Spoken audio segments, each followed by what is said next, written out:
काम करणाऱ्या माणसाला कामाची पोचपावती देणारा या जगामध्ये ईश्वर अस्तित्वात असल्यामुळेच अनेक माणसं जनसेवा हीच ईश्वर सेवा म्हणून देव दगडात नसून देव माणसात शोधत असतात।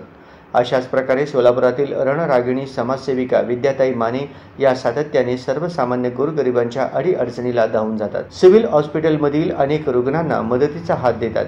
त्यामुळेच त्यांच्या कार्याची दखल घेऊन त्यांना अनेक संघटना वेगवेगळ्या प्रकारची पद देऊन त्यांच्या कामाची पोचपावती देत असल्याचं दिसून येत आहे।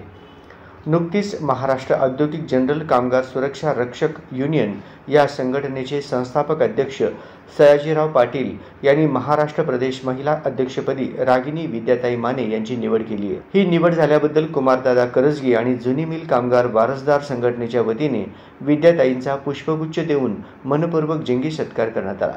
यावेळी उमानगरीचे सर्वेसर्वा कुमारदादा करजगी, परिवहनचे माजी सभापती तुकाराम नाना मस्के उपस्थित होते।